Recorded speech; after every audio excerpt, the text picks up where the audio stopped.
This is Rutland Water in the East Midlands, and it was one of the last reservoirs to be built in the south of England, and it was completed in the late 70s.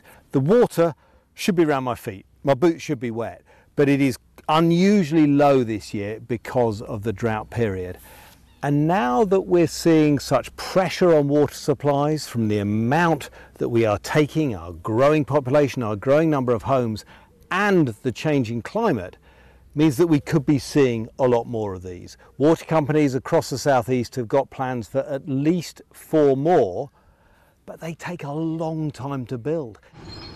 One of the drought solutions is being trialled here in Lincolnshire. This is just a small length of a pipeline that will be about 250 miles long.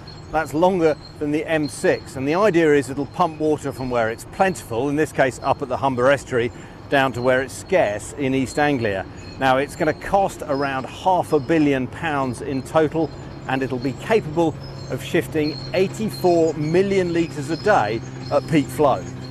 One of the other ways to avoid a water crisis is for us to be more careful with our water. Now, the tank I'm standing in, it's a bit low at the moment because it's been a dry summer, but it actually harvests rainwater from the roofs around me.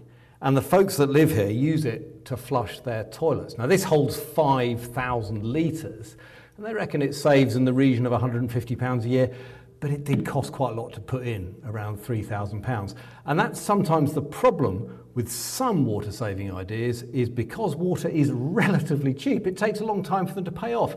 But there are simpler things that one can do in the house. You can have aerators on the taps that kind of reduce the flow but keep the volume. You can obviously have low flush toilets, and then there's behavioural changes. Just spend a little less time in the shower, or maybe have a slightly shallower bath. Or even, as some people do, if you've just had a wee, just leave it there until you've done something bigger.